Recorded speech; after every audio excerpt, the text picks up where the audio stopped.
Hello, y'all. Welcome to Jackalope Tales, Urban Legends in Music, where we uncover, is it real or is it a jackalope tale?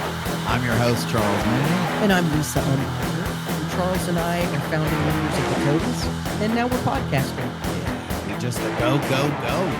Yes. Like a whiskey. Yeah, totally. With some shots. Oh, we did that. We might as well have more shots. I know. I felt very loose on it. So, yeah, this one, Whiskey a Go-Go. Yeah, we wanted to talk about some of the lore and the urban legend of some of these clubs. Yeah, because they're amazing. You got famous bands, and then you got these clubs that are just famous for being what they are. Right, for the club itself. Yeah. Yeah. And one of them is the Whisky a Go-Go in LA. Right. And gosh, I mean, I've never been there. It's amazing to see all the bands that have gone through there. It's pretty incredible. I mean, and it started back in 1964. Right. But you have had the cool experience of being there. Yeah, playing there, and it actually holds a huge part in Toady history because that's where we were signed. Wow. I mean, God, yeah. The place to be signed at the Whisky. The Whisky. I mean, how much better could it be? There's only two clubs you'd probably want to be signed from. Yeah. CBGB or Whisky. Yeah. And the Whisky's, come on, man. Oh. It's pretty cool. I mean, you just got your opposite coast, and those are the clubs. Right. Those are the Mecca. If you're a musician, those are the places where you want to travel to and soak it all in. Yep. Oh, man. But you actually got signed there, and that's crazy. Right. So the Toadies had scheduled an West Coast tour, and we loaded up Todd's Impala. It was a 70s Impala, maybe an 80s, but probably a 70s Impala. Did it smoke? The big one. Yeah. Yes. And on a good day. It would smoke. Right. Because he had the most, it was the best car for us to travel in. Yeah. It was the most reliable car out of all of us, was a 70s Impala. Wow. Take that in. Oh, Plus, he had a trailer hitch, and we could hook a U-Haul to it. Oh. So. Oh, my God. Did it have enough power to haul the U-Haul? It was questionable at best. It's like, be careful on the hills. Right. Uh-huh. So we headed out, went through the desert. Did y'all head out from Texas? Oh, hell yeah. Fuck. From Fort freaking Worth. Oh, my loaded up God. from our rehearsal space, went out to the West Coast in the desert. The AC went out. Oh, so we shit. drove with the windows down. God. And it was so hot. Oh, yeah, because rolling summertime. down the windows in that environment just circulates hot air. Yeah, it was summertime. And I think it was June. It was hot. Yeah. And we limp into LA, get checked into the hotel, go unload our gear. Yeah. And played a smoking set. Oh. It was a really, really good set. Yeah. And Ted Field from Interscope was in the audience. Wow. And I think maybe we heard a rumor he was there, but we didn't care. We were mad from the hot drive. Yes. Yeah. So and that's when you always have the best shows. Oh my God. Whenever things are unstable, Yeah. that's when you're the most like pissed off and just you're like, I don't even want to fucking play. But then it ends up being the most amazing show. right. I don't even know if we got to shower. Oh I shit. mean, I'm serious Y'all about smelled this. like sand and Yeah. heat. Yeah, because we drove straight through, got there to play a show. Right. Wow. It sucked. The show didn't suck. No. Obviously. So we were beckoned up to the balcony. Ooh. We were told, hey, Mr. Fields would like to meet you up in the balcony. And we're like, who's Mr. Field? We're trying to figure out, and we're asking the guy from the Whisky. He's like, Yeah. from Interscope. We're like, oh, fuck. Okay. And y'all just went there to play a show. Right. There was well, not, we were hoping to talk to record company people. Yeah. Right. Because we had given our record to a couple of A&R guys, Mhm. and we were hoping to meet them along the way. Okay. Because we were going to play LA, San Francisco, Portland, and Seattle. Yeah. And we were hoping to hook up with some people along the way. Okay. And LA, we were not expecting much. Right. Maybe we talked to some people, Glad Hand and whatever. Yeah. But Interscope was my number one label. Oh, God, out of all of them. Because they had just yeah. signed Helmet. Rocket from the Crypt was Oh, shit. Yeah. who I love. Mhm. And they were the only label, the big label that I felt was credible in doing stuff. Doing that kind of, I hate to say it, but alternative side Right. of things. Yeah. Right. And really backing it in a big way. So when we heard it was Interscope, it was just like, well, shit, this is what we wanted. Yeah. It's like winning the lottery. So Ted sat us down. Is like, I really liked a lot of the stuff. And Ted's girlfriend, who was probably a dancer, said, I like the fast ones. And she shook her money makers at Mark, and Mark was like, shit, we're going with Interscope. Oh, she was the one that made the decisions. He's like, what do you think, honey? He did say that. He's like, what do you think? I like the fast one. So we went up to the Interscope offices the next morning, and we're like, handshake deal. Wow. Get the paperwork done. Wow. Send this stuff to our attorney. Boom. Damn. That's amazing. Yep. Oh, We met Jimmy Iovine too. Oh, really? Yeah. He came and sat down. He's very short. He's almost as small as me.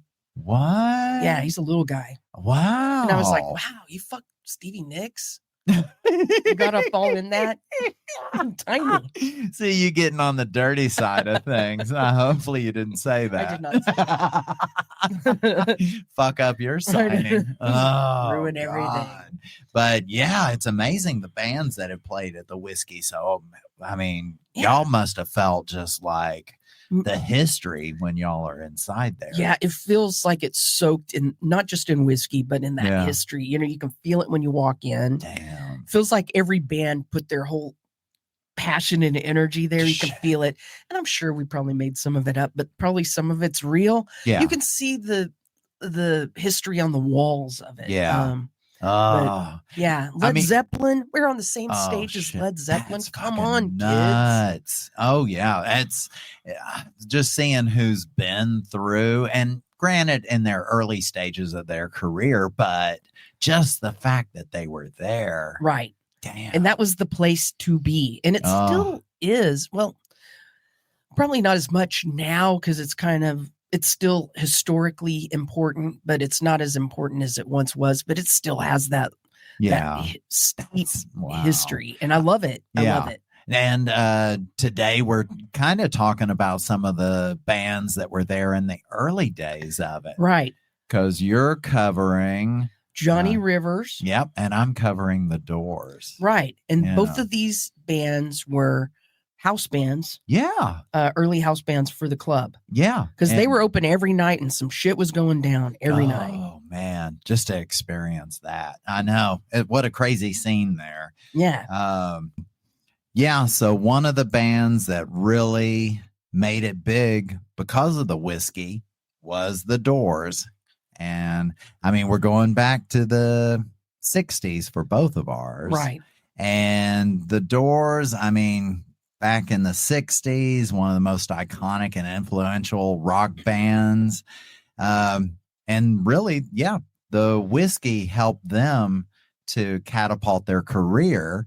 And it actually wasn't just because of their performance in general. There was one moment that really made it kind of happen for them. I saw this in the movie. Oh, don't give it away.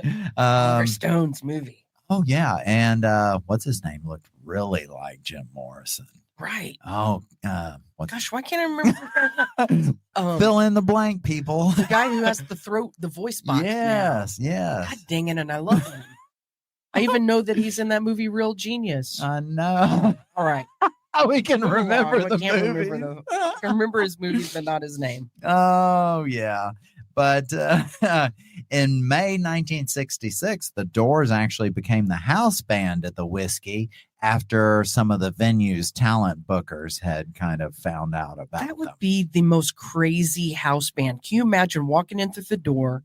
You've heard about this club. You don't know any of the bands. You walk Yeah. in and it's the Doors playing. I know. Fucking Jim Morrison. Right. You don't know anything about the band. Just think about seeing them for the first time with Jim Morrison and his just on a smaller stage, just so personal. Right. And it's like, shit, I can't even imagine. But yeah, their live performances at the Whisky, they were known for being electric, unpredictable, and often controversial. So we're getting into that. I like that. I know, something on the edge. That always seems to get people's attention when there's controversy. And say the F word and I'm in. That's all you got to do. Yeah, I know. It's the easy way to my heart. If it were in the Bible, you'd read it more. I would. I've edited the Bible and put that in more, and it was actually best. The Lisa version is really good. The Lisa non-standard. But one of the most significant moments in the band's early history, it occurred at the Whisky on August 21st, 1966. So what is that? Everything was in black and white. Yeah.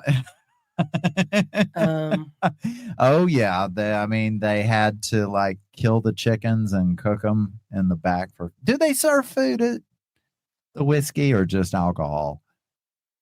I don't think they serve food. Oh, so if they they didn't did, have to I don't kill know chickens. about it. Okay. I mean, I wouldn't want to eat there. Another one of you go down the Sunset Strip and the best hot dog joint is right down the road. Oh, see, remember from the Glenn Fry video? Okay. Go get a hot dog down the road. Who wants to eat at the Whisky? You can remember Glenn Fry, but not the other guy. I'm so sorry. Whatever. My brain's still kind of trying to go there. I'm like gonna get whiskey at the Whisky, yeah, and then go down the road and eat a street hot dog. There you go. Okay, it's delicious, and there's a line late at night. There are not many venues I'd eat at, but sometimes if you're just so hungry and there's nothing else around, you gotta risk it for the. Have the biscuit. That's why I was glad in the Toadies you always brought food. I know, right? You always had a basket. Right, I had that the picnic basket. Oh, we'd set up, do our sound check, and then go. The Piggly Wiggly. We Piggly Wiggly. Right. I know. It saved so many a night. The episode, whatever. Yeah. Starring what's his name? Yeah.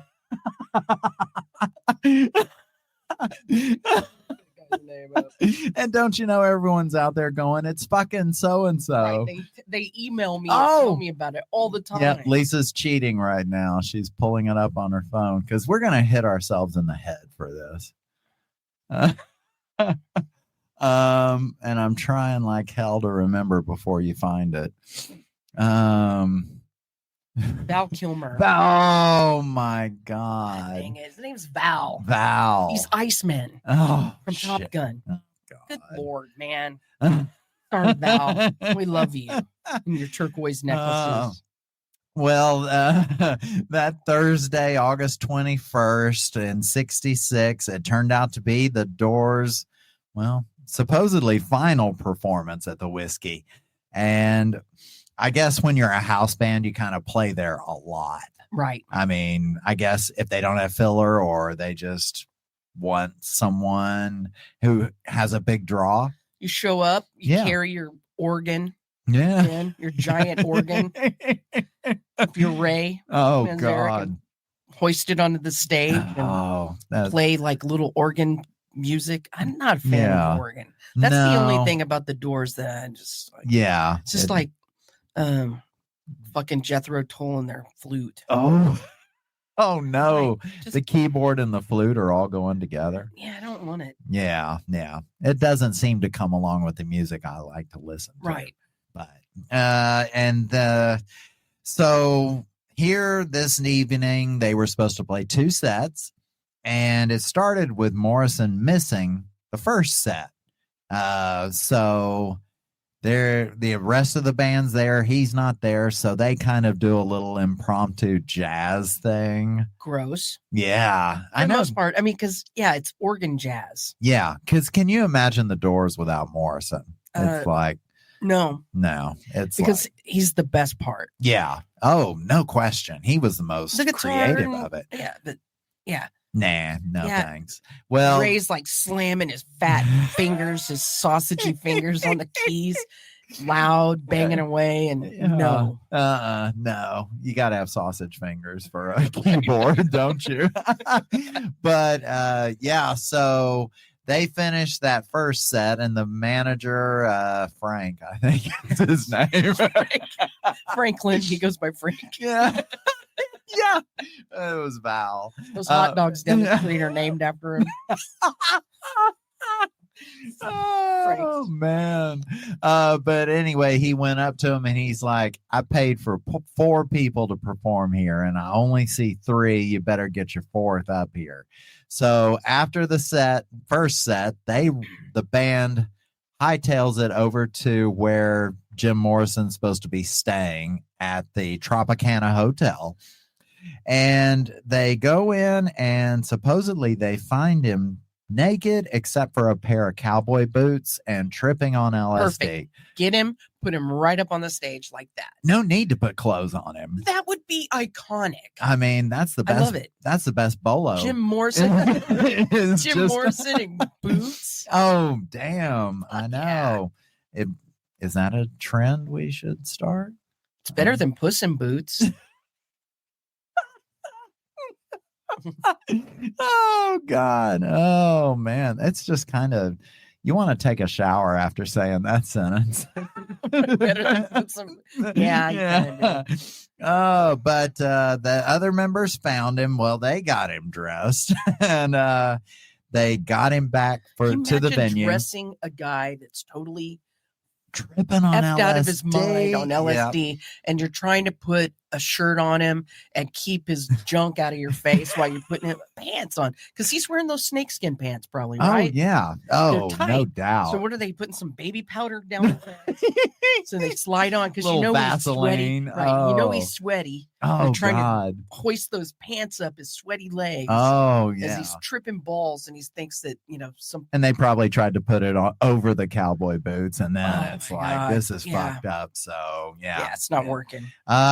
But anyway, they get him back, and I mean, he's still kind of tripping on LSD. I guess the tripping of LSD lasts a while whenever you're. I would say that it probably does. Yeah. I'm guessing. I guess, yeah. I've heard. I've heard stories. Well, there's one particular song that really went over in a bad way that evening, because it's the song The End, and it's one that they had performed before, but it was kind of just a straightforward song about a breakup, relationship, and it's always the last one of the set. Well, they get to like about the 3rd song, and Jim Morrison, kind of still a little bit out of it, turns to the band and it's like, I want to play The End, and throws the band off. They're not expecting that. Well, they've been playing jazz all night. Yeah. Right. That throws everyone off. And so they start playing it, and they get to that break, and Morrison just kind of calms everything down, and he kind of starts to do a little impromptu. Right. And the band's quiet. Yeah, they're kind of following along. And during the performance, Morrison is talking about, the killer woke before dawn. He put his boots on. Oh, yes, he did. Yeah. He was acting the whole thing out. Oh, hell yes. So there we go. And so he's doing this whole thing. And then he gets to an infamous line that came out, Father, I want to kill you, which is kind of an Oedipal Rex thing, I guess Greek or something, or right. Yeah. Whatever, those old-timey that people. Old-timey, yeah. They all lived in stone. Yeah. Exactly. They lived in the clouds. Right. Yeah. And he goes, Father, I want to kill you. And then Ray Manzarek has even said he's sitting there at the keyboard and he hears him do that first line. And then he goes, oh shit. Yeah. Don't, Jim, don't go there. And I'm well read. I know what happens next. And then he says, "Mother, I want to F you." And doesn't he repeat it? Oh, just, he did. Screams the Yeah. F word. I mean, here he is tripping, just doing this ad lib. And the whole venue just froze. It became a standstill. Waitresses stopped serving drinks. The go-go girls stopped dancing. And you know it's bad. Stop girls. And you know it's bad when go-go girls stop dancing. Right. I mean, it's gotten serious. But it shocked the audience, the management, and as a result, probably Jim's mom too. Jim's mom's his like dad. His mom and dad are in the back. I know. What the fuck happened to our son? I know. Yeah, I was going to say. What did we do to you? I mean, his dad may have been a little pissed too. Right. But he needs a good spanking. But they finished the set, and the owner came right back. Frank came back and said, "Y'all are fired." I mean, that was nasty, disgusting. Y'all are sick, and fired them. But your mom is hot. So, anyway. And in fact, though, he was firing them on a Thursday, and they said, "Well, the weekend's coming up. Do you want us to at least play that?" And he's like, "Okay, play the weekend, and then you're fired." So then the weekend didn't even have songs then. No, there was none of that. But you would think it was a major setback for them, losing their Whisky house venue thing. Right. But it actually worked in their favor. Again, bad press is great press. Right. And the incident created a buzz around the whole band and reinforced their reputation as boundary pushing artists.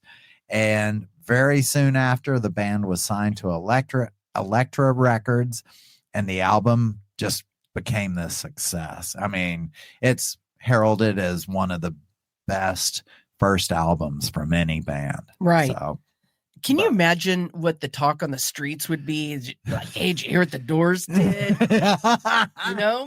Oh, man. You know, people were running out of the club right after it happened, being shit, like, man, that was awesome. God. Because I'm guessing that the audience, if they're music fans, afterwards knew what they witnessed, and they were like, that was fucking awesome. Mean, there were probably many in the audience tripping too. Right. I mean, it's not like Morrison's the only one that's doing a drug thing. Right. Because I think that Gibby from the Butthole Surfers, he reminds me of Jim Morrison. The way that he performs, and he'll do some improv stuff. Yes. And yeah. The band will get quiet, and he'll just say things. Yes. No, you're right. And he's well-read and smart dude. We've seen him many times live, and he would always kind of change up the lyrics with those certain songs. He kind of did have like the insane Morrison kind of persona. Yeah.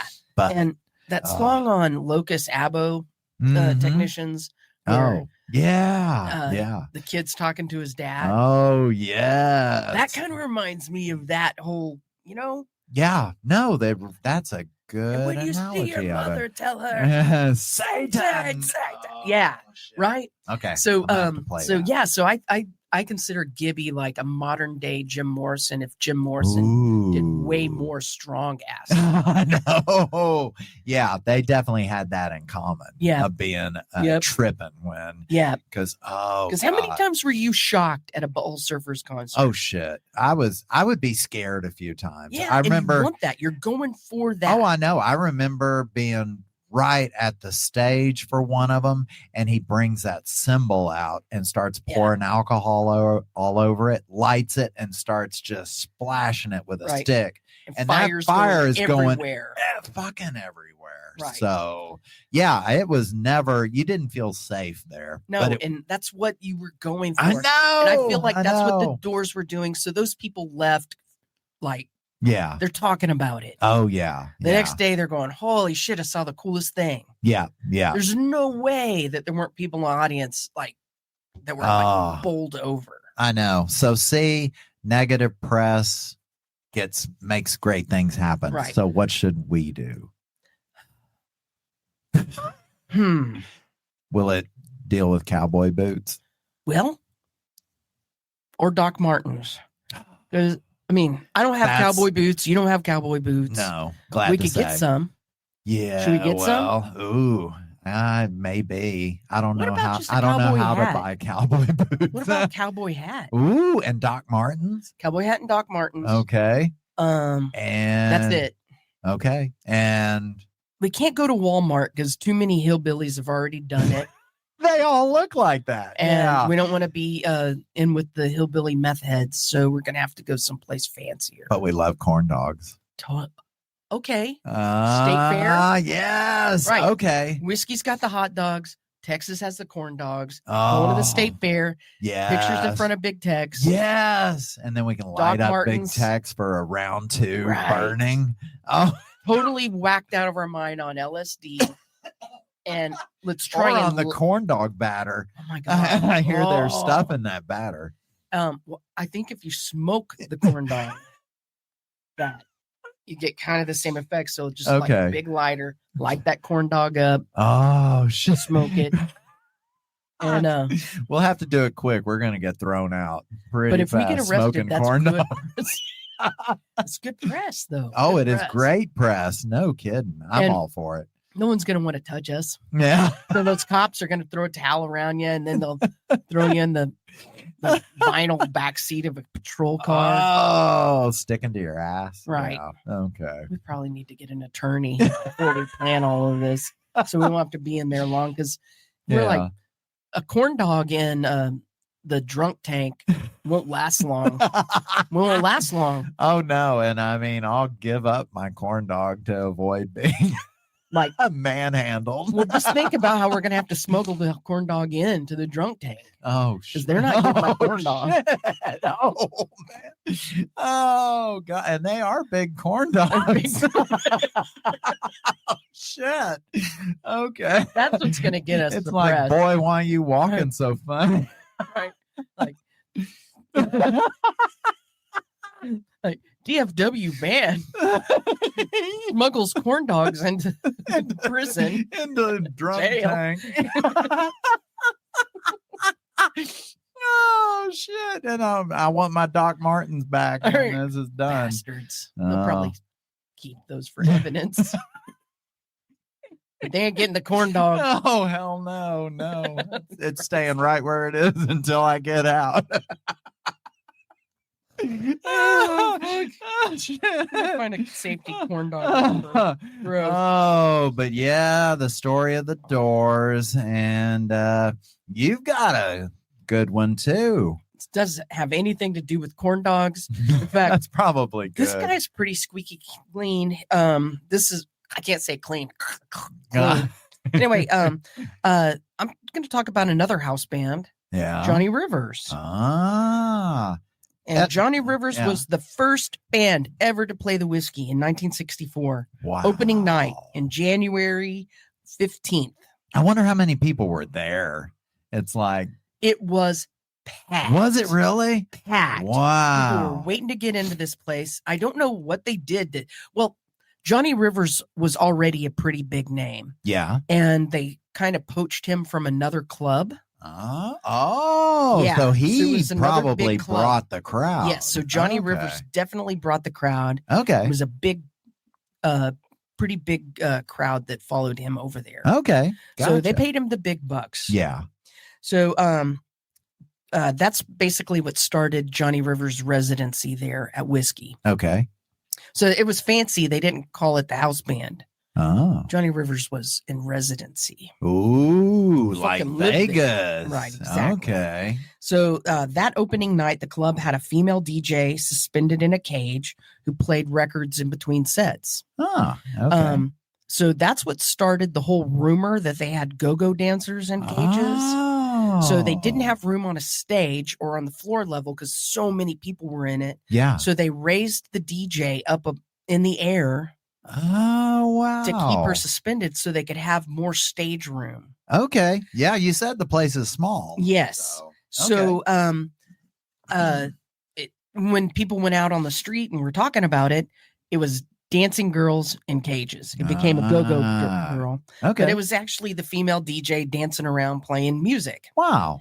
So because of that, it's always funny to see the DJ dance around. I know, right? I mean, it's like I like to see him move at least a little bit, though. Yeah, but whatever. I mean, you can only move so much. It's that like cage is going to be swinging. Oh, yes, that's true. That'd probably be kind of dangerous. God, like the little hook would give way. And, yeah, unscrew it as they spin. Yeah. So, that rumor of the go-go dancers created the go-go dance craze because Whisky a Go-Go put go-go dancers in cages. I mean, when I think because of the rumor. Yeah, when I think 60s, I think of the go-go dancers and all that stuff. Because that was a staple. Yeah. Like the laughing. Whole, yes. Oh, yeah. Where the cameras would go in and out real fast. Right. They were the little hot pants or the short skirts and dance. Yep. Yeah. So I mean, it was everywhere in the 60s because of the whiskey. Yeah. They created this. Got it. So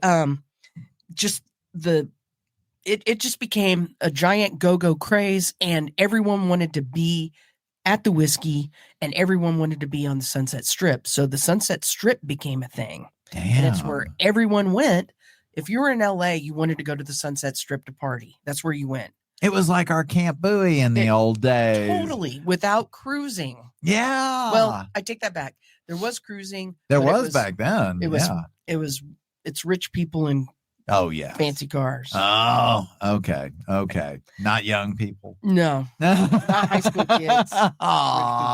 Yeah, we just kind of had troublemakers on Camp Bowie. But so as the Sunset Strip got popular, everyone wanted to be there, so everyone from all walks of life came. Yeah. So you would, on any given night, you could see Cary Grant, Johnny Carson, the Beatles would hang out there, Frank Zappa. So all these people of different walks of life would gather at the Whiskey because it was a gathering place. Wow. Damn. And the Sunset Strip itself was, happening as well. So it would spill out into the streets.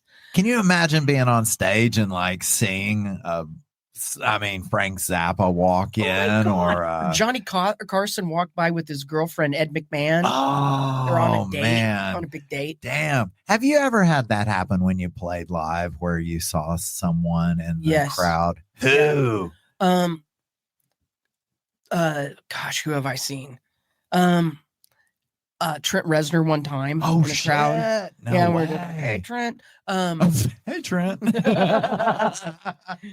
One time we saw, God dang it. What is the guy's name? The big fat guy from, God dang it. From SNL. Oh, John Candy. Not John Candy. Oh, no. Oh my God. God showing dang it. our age. I can't remember people's names. Chris Farley. Oh my God. I went SCTV over Saturday Night Chris Live. Farley. Shit. You would every once in a while see band members, so it was kind of cool just like walk through and see cool. band members. Like what show was it? At Rocket from the Crypt one time? It was I saw the bass player from Space Hog, bass player and Space Hog. Oh, sweet. And you just see like cool that's kind of cool. Oh, Paige from Helmet. I would see him in crowds. Oh, no shit. So it was cool. Man. Oh man, when we went to go see Pavement in LA. Yeah. Everyone. It was all the 90210 people and shit. Oh, are you serious? Pavement was the big new thing. Oh, serious? Yeah, so it was like, oh my God, it was like being a 90210 show. Right. Oh. And I've talked about this one when I hopped up and played at a Super Sucker show at the Viper, played bass. And Shannon Doherty from 90210 was there. And I had her sign my VHS copy of Mallrats. You had your VHS copy with you? I did. Oh, that's great. Yeah, it was fucking awesome. Man. So anyway, it was a happening freaking place. Anyone was in the crowd. But the big crowds led to some different kinds of business that happened in and out of the club, on the streets. So some criminal type folks would hang out. Ooh, uh-oh. So, but the Whisky residency is a pretty lucrative gig. Okay. And Johnny Rivers had a bunch of rotating musicians that he would have play instruments. Yeah, yeah. And one morning he got a call that his drummer was in jail. Shit. And- that morning. God. Yeah. And that evening he had a gig. He had to replace him. So he called his little Rolodex of people. There was no drummers available, but he had talked to this guy a few nights before, and on a little piece of paper, he had a number. It's those damn drummers. Right. Yep. And this guy had introduced himself, and he had been doing session gigs, he said. He had played with a couple of people in Vegas that Johnny Rivers knew. Yeah. And he's like, well, shit, let me check this guy out. Okay. So he called him up, and he was like, hey, can you make it for sound check? We got. I mean, he's desperate. Yeah, he he's just needs getting anyone off the someone. street. Yeah. So he gets this guy, he shows up, sound check sounds all right. Yeah. And the guy promises he knows the songs, and Shit. he's hired. Wow. Yeah. What So, luck. I know, right? Damn. So he plays, and for the next month, this guy's playing in the band. He's a drummer for the band. Whoa. Right. And this guy's name is Johnny Mac. Mac is his nickname, Jones. Okay. And everyone calls him Johnny Mac. Oh man, that Oh, other drummer just got kicked out. Jackie Mac. Jackie Johnny Mac. Rivers and Jackie Mac. Okay. So Ooh, Jackie Mac. that sounds good. Um I like that. So everything was great. And about a month into the gig, one night they're on stage playing in the middle of their set. Yeah. 20 cops come in through the front door of the club. Oh, see, word gets out Yep. when there's They got their flashlights, they're running in, plowing through the crowd. Yeah. They're going towards a velvet booth in the back Oh. where three guys are sitting. Okay. And Johnny watches those three guys run for the door. yeah. There's a door stage right Okay. of the stage right Yeah. there, an exit. They're running for that exit. Okay. Oh yeah. Get the hell out of there. Right. So It's like one of us the during the Access Day. Exactly. Get out before the cops come. Yep. So one of the guys gets out, and two of the guys right behind him, and it's hard running through this crowd. It's packed. Yeah. His drummer, Jackie Mac, jumps over the drum kit off the stage, tackles two guys, What? knocks those last two guys over, and holds them for the cops before What? they could get out.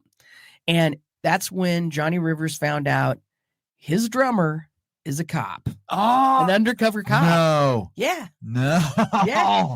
Are you wait, you hear about those things where cops plan to infiltrate? Right. So it He was infiltrated the band. oh, And it turns out that he was in the Marine Corps band or whatever. oh shit. he was knew in the how to military. play. Right. So he knew how to play. And Oh my god. right. So he was the guy who had to grow his hair a little longer Wow. I and mean, infiltrate the band. lucky the other drummer didn't. I mean, Well, that's when it also came out that what? their drummer was arrested to make way for No. this drummer, Jackie Mack, Oh, that poor drummer. which Jackie Mack's not his real name. Anyway, so, Oh yeah. Right. so Man. so anyway, Johnny Rivers looked like a narc because Oh, Johnny didn't get caught. shit. Johnny's pretty squeaky clean, right? Oh yeah. So he didn't get caught doing anything.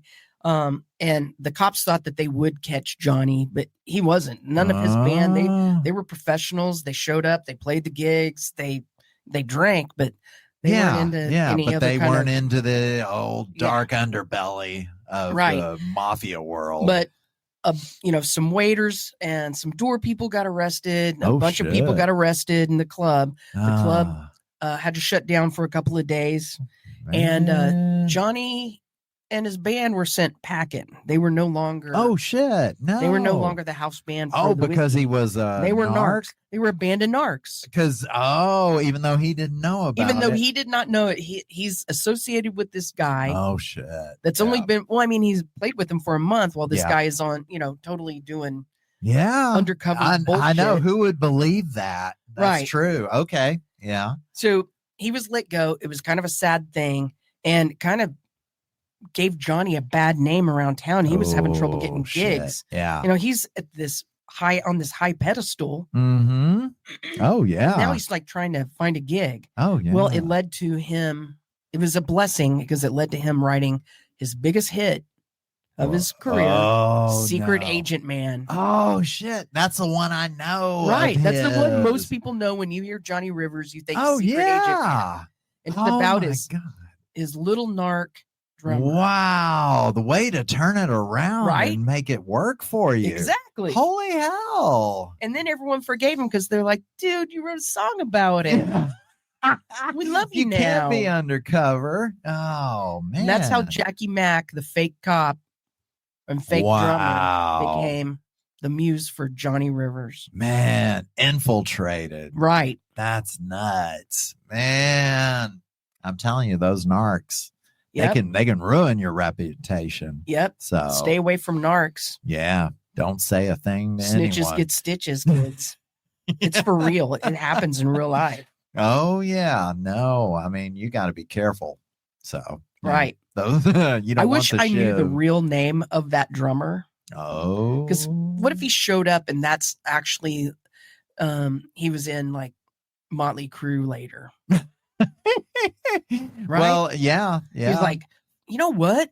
Fuck this cop and stuff. I don't want to police no more. Yeah. And he shows up and he's like in Van Halen. That's actually Alex Van Halen or whoever, you know. Could be. Wow. Well, I mean, it was in the 60s, so I probably have to be an older guy. So yeah, he probably plays jazz. Yeah. Maybe he was. Yeah, maybe. But can you imagine? Maybe he's in the Doors. You never know. Ooh, because they're never the given. second band that got kicked out. See, I know there's something about getting kicked out, and then something great happens. Yep. Oh man. When we get kicked out of the state fair, it's going to be freaking awesome.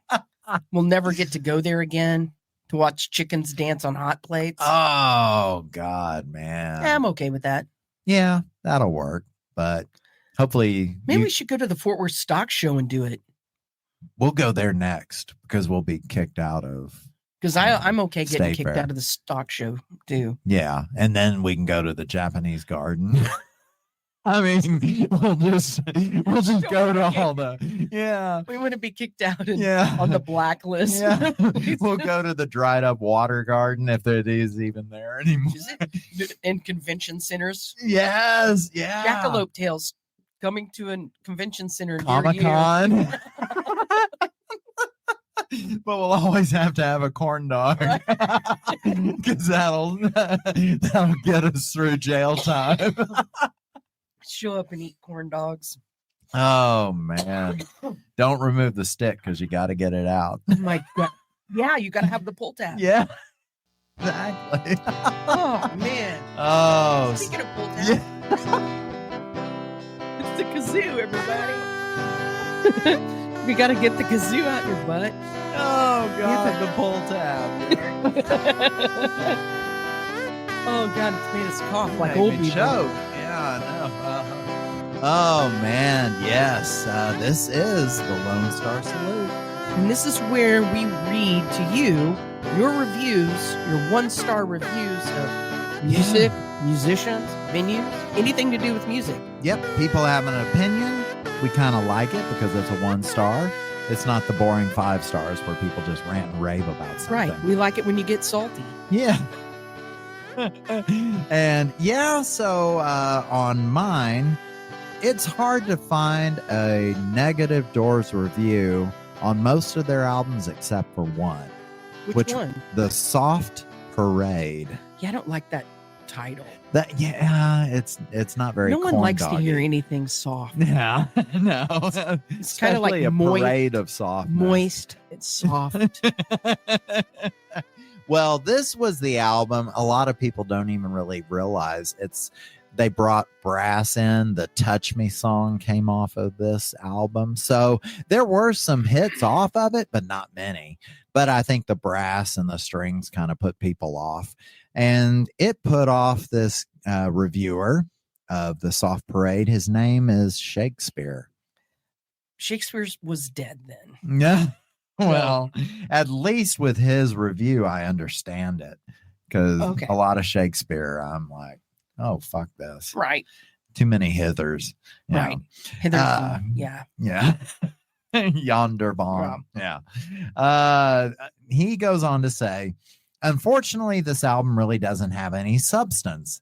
This is a dry, boring album with very little originality.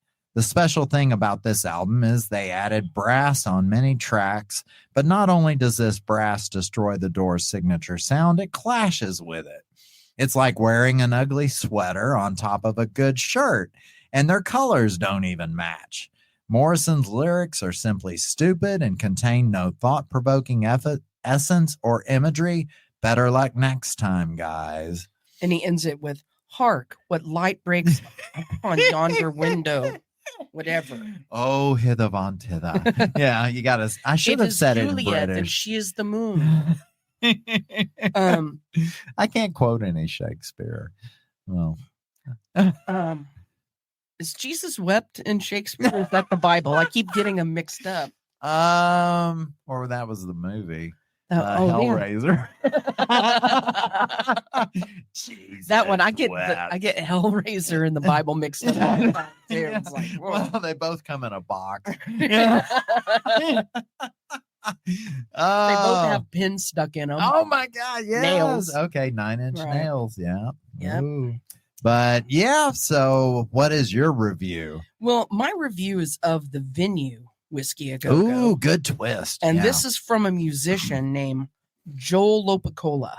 Lopicola. Okay. So if anyone knows him in LA, go support his band because I think he's got a just review here. So let's read it. If you're an independent band, don't play that ridiculous 1,200 plus to play. God damn. Everything's expensive in California. 1,200 plus to play. Oh my God. Yeah, I think it was 500 when we did it. Anyway, oh shit. So, no. Yeah. Oh, so God. There are great venues all over LA that you can play instead of milking thousands out of the locals. You cannot get any more exposure playing here, and this place will not get you into that big turning point that you so want. Save your money and play someplace else. Wow. Now, I mean, to me, I just wanted to read this one because I don't think very many people who go to shows, if you're not in a band, you don't know about the pay to play thing. No.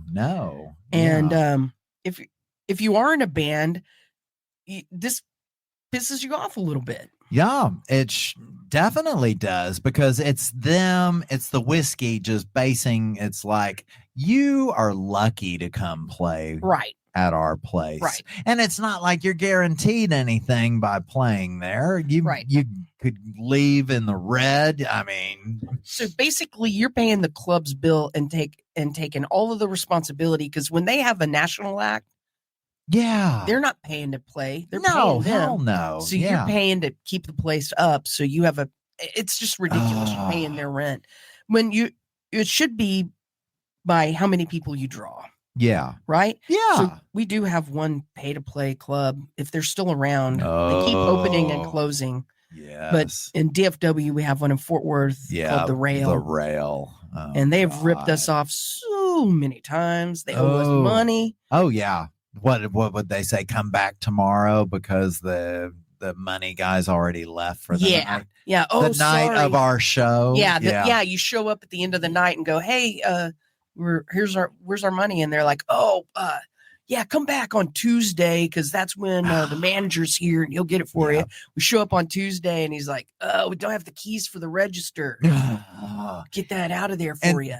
And didn't they give us tickets to sell one time? A couple of times. Yeah. So and that's bullshit. Yeah, and that's when we negotiated not doing it. But yeah, we're not going to sell tickets. No. Tell our friends this. And the thing is, you sell them for whatever price you want. Yeah. So if you're like, I'm going to sell them for $25 a pop. Yeah. You can. That's ridiculous. That's just no. Yeah, for a local show, and probably all the other bands suck. Yeah, it's like being in third grade given the box of chocolate bars that you have to sell. Yeah. And then you feel like such a heel. Your parents buy it for you. Yeah, not going to do it. The only reason why we agreed to play the Rail again, and this show didn't happen, is we were set to open up for the Dead Kennedys.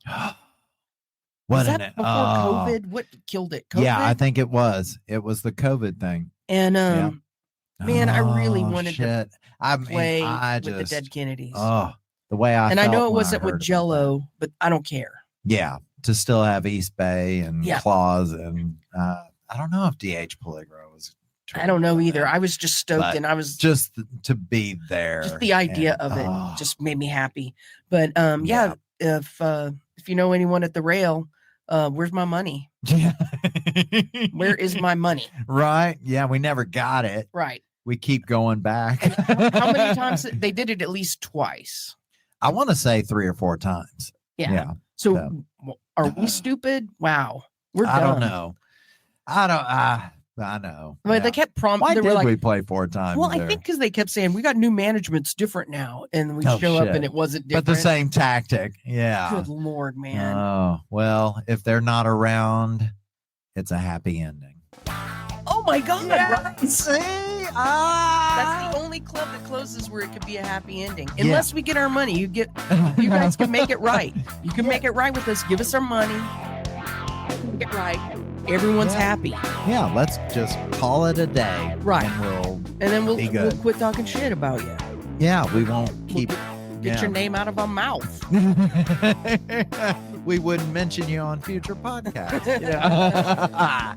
But oh yeah, the good old happy end. So these stories, you can see parts of these in a lot of different places. You can read it. You can watch it on YouTube. Some videos about the times.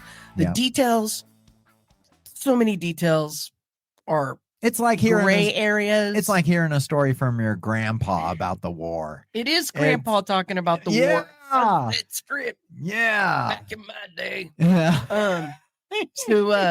So be careful what you believe. But I love, if either of these stories are completely true, I love the history of the whiskey. Oh yeah. I mean, come on, man. It brings so much to music, period. And that's cool. I mean, just walking into that venue, it's almost like it'd be overwhelming to think of all that has happened there. Yeah, it's just a dense, beautiful culture that happened there. And I don't even give a fuck that Motley Crue made it there. I think that makes it even better for some reason. I'm not a Crue fan, right. but I fucking love that in that tiny little venue, these long-haired kids were keeping music alive, right? Yeah. Regardless. Van Halen, Motley Crue. No shit. Yeah, man. When rock and roll took over. Yeah. I like that. No, total respect for that. So, way to go. Way to go, Whiskey. Man, I know. But Keep stop kicking. charging people to play there. Do something different. We Be a love little you. nicer. Right. We love you. Speaking of love, we love you, the Oh listener. my God. Yes. We so appreciate you all listening every week. New episodes every Wednesday. Yep. Follow us on all the socials. Keep up. Yeah. Be sure to like, subscribe, rate, leave us reviews on Apple Podcasts, anywhere you get your podcast. Reviews help. So we really, really, really need you to get a few of your friends. We just need 100 more subscribers on YouTube. And are we begging? Yeah, we're begging. I mean, we're begging. Talk to your grandmother. Just ask her to let you use your phone. Do some witnessing. Say it's for Jesus. Yeah. Talk to your grandma. Oh, yeah. Get her jitterbug phone and subscribe to Jackalope Tales because we love you. Yeah. I mean, and our love can keep you. Yeah. We only need 100 on YouTube to start making money. We do. Yeah. And we're not even asking you guys to pay like the Whiskey does. Or we're not asking you to pay us back like we're asking the rail. We're just saying it doesn't cost anything. Just hit the little button and subscribe.